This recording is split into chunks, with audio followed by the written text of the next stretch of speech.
Iran America जंग अरूज पर है और एक दूसरे पर दोनों जानिब से ताबड़तोड़ हमले किए जा रहे हैं। अमेरिकी हमलों के जवाब में ईरान अमेरिकी एयर बेसिस को निशाना बना रहा है, लेकिन सवाल ये पैदा होता है कि अमेरिका की जानिब से किए जाने वाले हमलों में ईरान को अब तक कितना नुकसान उठाना पड़ा। इस सारी सूरत हाल के बारे में आमिर रज़ा से बात करते हैं। आमिर भाई, ईरान जो हमले करता है उस पे हम वीलॉग्स करते हैं, अपने नाज़रीन को बताते हैं कि ईरान ने क्या जवाबी वार किए हैं, लेकिन अक्सर हमारे नाज़रीन हमसे पूछते हैं कि ईरान में इस वक्त क्या सूरत हाल है। तो मेरा ख्याल है कि हमें इस बारे में हमारे नाज़रीन को बताना चाहिए।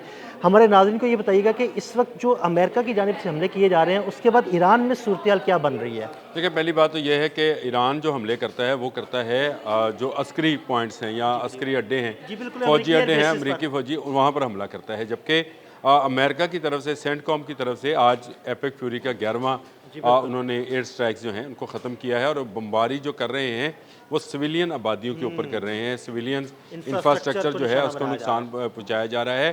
फिर जो ब्लॉकेट कर रखा है उन्होंने समुंदर के अंदर ईरानी तजारत को, ये एक बहुत बड़ा नुकसान है। सबसे पहली बात यह है कि देखें, दोनों तरफ से मैं हमेशा कहता हूँ कि वार के दौरान ख़बरों का आना जो है बड़ा मुश्किल होता है और बहुत जो है अपने जो नुकसानात हैं उनको छुपाया जाता है, दुश्मन के नुकसान को बढ़ा चढ़ा कर पेश किया जाता है। तो बहुत ही एहतियात के साथ हमें बात करनी चाहिए जब आप ईरान के नुकसानात पर बात करते हैं। तो मैंने इसलिए बहुत दफ़ा अपने व्लॉग्स में भी आपके साथ भी अगर अलग से कोई कभी बैठ के बात कर रहे हो तो हम कहते हैं कि यार ईरान में भी एक तबाही जी है बिल्कुल ऐसे ही है, हम और अक्सर बात करते हैं इस वक्त पे। का हलाकू जो है अमेरिका, वो इस वक्त एक और बगदाद बनाने के बिल्कुल, चक्कर वो में है। वक्त का हलाकू ही उसे कहेंगे, क्योंकि देखिए वो फ़ौजी अहदाफ को तो निशाना बना रहा है, लेकिन साथ सिविलियन अहदाफ को जो निशाना बना रहा है ना, कई लोग शहीद हो रहे हैं। आमिर देखें, भाई, उसमें इसमें शहादतें तो अपनी जगह पे रहीं, लेकिन वहाँ पर एक बड़ा अलमिया जन्म ले रहा है। मैं आपको सच्ची बात कहूँ, इस वक्त ईरान के अंदर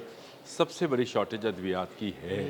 जान बचाने वाली अद्वियात जो हैं उनकी कीमतें आसमानों पर पहुँच चुकी हैं और आप यूँ समझें कि अ, एक पत्ता जिसमें 10 गोलियाँ हैं जो दिल के अमराज के लिए हैं, वो 10-10 यानी 1-1 मिलियन रियाल का मिल रहा है। तो बिल्कुल। ये उसकी कीमत कहाँ पे चली गई? फिर इनका जो अपना रियाल है इस वक्त वो तकरीबन $1 के मुकाबले में 20 लाख रियाल जो हैं वो आ रहे हैं। तो ये अफरात ज़र जो है उतने ही ज़्यादा तादाद में आपको नोट छापने पड़ेंगे। एक मैं पोस्ट देख रहा था जिसमें ये था कि तकरीबन 3.5 करोड़ का जो है वो एक थैला आटे का मिल रहा बिल्कुल है, ऐसे ही है, 10 रियाल किलो का। का आटा का 10 थैला जो किलो है का ना, आटे वो का इतना थैला। मिल रहा है। तो ये वो सूरत हाल है जो कि इंतहाई ख़तरनाक है। 10 लाख लोग अब तक नौकरियों से फारिग हो चुके हैं, कारोबार बंद है क्योंकि मईशत चलती आबने हमस के चक्कर में थी कि आबने हमस से उनके तेल की जो है चाहे वो चाहे वो शैडो फ्लीट होते थे, हाँ, लेकिन वो लेकिन जाते जाते थे, आते थे वो और पैसा आता था। अद्वियात आती थी, खुराक आती थी। ईरान के पास जो है वो इस तरह के ज़राए नहीं थे, वो अपना तेल बेचता था और उसके बार्टर पे वो चाहे चीन से लेता था या रशिया से लेता था या बाकी ममालिक उसकी मदद करते अद्वियात, थे। खुराक, टेक्नोलॉजी, इस तरह की बहुत सारी चीज़ें आती अब थी। वहाँ पर इंसानी अलमिया जन्म लेना शुरू हो गया है। देखें, राब्ता पुल जो है उनको वो तबाह टूट कर गए दिया हैं, गया बिल्कुल। है। जो उनकी बंदरगाहें हैं उनके इंफ्रास्ट्रक्चर को नुकसान पहुँचाया गया और सिविलियन इंफ्रास्ट्रक्चर को नुकसान पहुँचाया गया है। अभी तक जो सेंटकॉम जारी करता है कि हमने कश्तियाँ उड़ा दी, इनमें ज़्यादातर कश्तियाँ सिविलियंस की हैं, सही। फ़ौजी कश्तियाँ नहीं हैं। लेकिन ये जो है मुसलसल हमले कर रहे हैं। हर रात गुजरने वाली रात पे ईरान पर बमबारी की जाती है और बेशुमार बॉम्ब्स गिराए जा रहे हैं। उसमें बेशुमार लोग जो हैं उनके हलाक और ज़ख्मी होने की जो है बिल्कुल ऐसे ही है। इत्तलात जो हैं वो आ रही हैं। ईरानी मीडिया भी जो है उसको बयान कर रहा है, लेकिन सबसे बड़ा जो इस वक्त जो वहाँ पर आप समझे एक तरह की कहत साली का आगाज़ हो गया है। खुराक जो है वहाँ दस्तयाब नहीं है। 50% ईरानी सतह गुर्बत से नीचे चले गए हैं। ये एक नया अलमिया जो है ये जन्म ले रहा है और इस पर मैं ये समझता हूँ कि पूरी दुनिया को अब इस पर नज़र करनी चाहिए। ईरान की को तबाह करने के लिए जो वक्त का हलाकू मैं अमेरिका को कहता हूँ वो तुला हुआ है और वो अब फ़ौजी अहदाफ से आगे सिविलियन अहदाफ की तरफ चला गया है।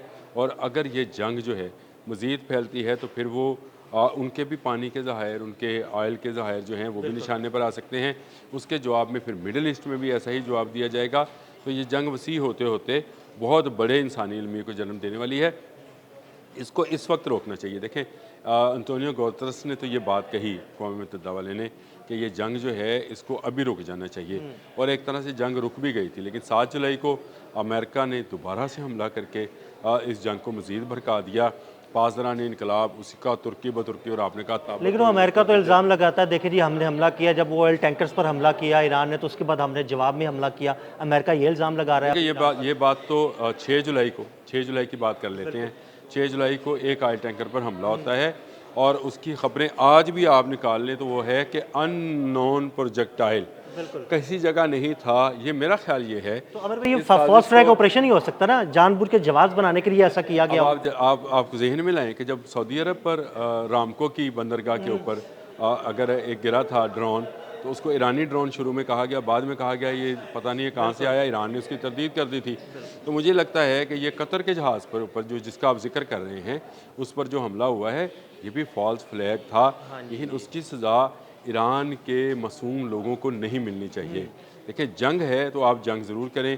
आपके फ़ौजी अड्डों को निशाना बनाया जा रहा है, आपके पेंटागन ने तस्लीम कर लिया कि 100 से ज़्यादा आपके फ़ौजी ज़ख्मी हैं, आपके 3 से ज़्यादा 14 से 17 के करीब हलाकतें हो गई हैं अब तक। आप भी फ़ौजी अहदाफ को निशाना बनाएं। आपको कोई नहीं ये कह रहा जंग, देखें जंग है, लेकिन जंग के भी कुछ असूल हुआ करते हैं। और लेकिन देखे ना उस असूल को हमने भी तो फॉलो किया था ना, जब जंगे मई में भारत ने हमारे सिविलियन अहदाफ को निशाना बनाया, मासूम लोग शहीद हुए, लेकिन हमने सिर्फ फौजी अहदाफ को निशाना बनाया। तो ये ही तरीका है कि फ़ौजें जो हैं फ़ौज को जवाब दिया करती हैं, सिविलियन आबादियों पर बॉम्ब नहीं गिराया करती हैं। अमेरिका इस दफ़ा जो है वो 40 रोज़ा जंग जो है उससे बिल्कुल हटकर शहरी आबादी को निशाना बना रहा है। और 40 पुलों जंग में उसको पिटाई हुई थी ना। हाँ, पुलों को, सड़कों को, हॉस्पिटल्स को, इवन एक बच्चों के कैंसर का हॉस्पिटल था उसको भी। और मुझे इसी से ख्याल आ गया कि कैंसर की अद्वियात की बहुत ज़बरदस्त किल्लत है वहाँ पर, और आने वाले दिनों में अगर उनकी अद्वियात की जो तरसील है उसको बहाल ना किया गया, बड़ी खौफनाक सूरत हाल है इस वक्त। और इस वक्त वहाँ पर ज़ख्मियों की मरहम पट्टी के लिए जो है वो भी अद्वियात कम होती चली जा रही है, अद्वियात और सामान जो है वो कम होता चला जा रहा है। खुराक की पहले ही कमी है, नौकरियाँ वहाँ पर रही नहीं हैं। एक ईरानी की माहाना आमदन जो है वो तकरीबन $89 के करीब है। अब ये करोड़ों में रकम बनती है रियाल्स में, और $89 में उसमें क्या कुछ भी नहीं। आप अपने हिसाब से ये देखें, या अमान के हिसाब से या सऊदी अरब के हिसाब से देखो तो ये कुछ भी नहीं है। ईरान में ये करोड़ों रुपया है, लेकिन इन करोड़ों रुपए से आता कुछ नहीं है। मसला ये है कि आपको ब्लैक मार्केट में जो है चीज़ें फ़रोख्त की जा रही हैं, वहाँ पर ब्लैक मार्केटिंग भी है।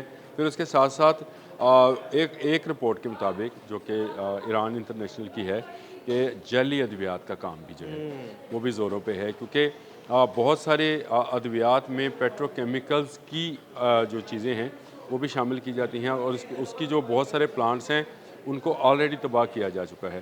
तो ईरान में आहिस्ता आहिस्ता आहिस्ता मेडिकली एक जो है बड़ा अलमिया या एक बड़ा जन्म ले रहा है। इसको रोकने के लिए ज़रूरी ये है, एक तो अमेरिका को रोका जाए कि वो सिविलियन अहदाफ को निशाना ना बनाए। दूसरी बात यह है कि ख़ुद भी मेरा ख्याल है कि अब ईरान और अमेरिका को मुआहदे की तरफ जाना चाहिए। अमर भाई दुनिया के जो सबसे बड़े अलमी होते हैं, जंगे भी हों तो सारे मामलात मुज़ाकरात की टेबल पे ही हल होते हैं आखिरकार, तो ये मुज़ाकरात की टेबल पे ही आना पड़ेगा। इसी तरह से दूसरी जंग अज़ीम में क्या बरतानिया ने जर्मनी को फतह कर लिया था, या फ्रांस ने बरतानिया को फतह कर लिया था, आखिरकार ये सिर्फ टेबल्स पर आए थे और ये सब मामलात ख़त्म हुए थे। अभी भी टेबल पर आना चाहिए। मेरा ख्याल है ईरान और अमेरिका की इस जंग के अंदर किसी बड़े इंसानी अलमिये को जन्म नहीं लेना चाहिए। बच्चे जो हैं वो मैं ये समझता हूँ कि पूरी दुनिया के बच्चे जो हैं ये मुश्तरका हैं। ये अक़वाम मुत्तहिदा के चार्टर के अंदर भी यही है कि चाहे वो अफ्रीका में है, यूरोप में है, एशिया में है, कहीं पर भी है, जो बच्चा है वो सब के लिए एक जैसा है। अब आप अगर अद्वियात और वहाँ के हॉस्पिटल्स को निशाना बनाएंगे तो मैं ये समझता हूँ कि ये वक्त है कि दुनिया इसमें आए।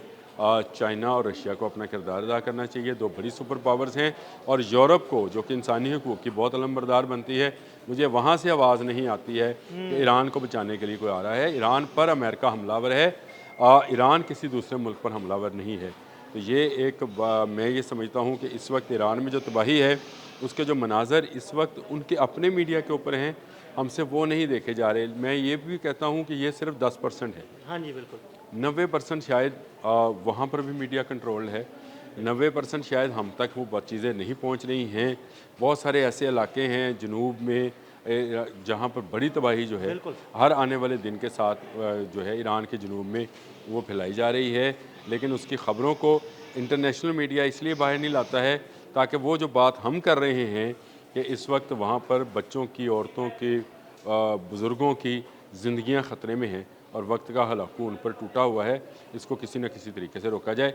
ये बात शायद अमेरिका के लिए हज़म ना हो, इसलिए पूरे का पूरा मीडिया जो है, एक हमला होता है कुवैत के किसी फ़ौजी अड्डे पर, उसकी सुर्खियाँ लगाई जाती हैं, रेड चलाया जाता है और वो, लेकिन जो ईरान पर हमले हो रहे हैं उसकी खबर बाहर नहीं आती। बहुत शुक्रिया आमिर भाई। आमिर भाई ने बड़ी तफसील के साथ ईरान की सूरत हाल से आपको आगाह किया। मज़ीद अपडेट्स के लिए हमें फॉलो करते रहें।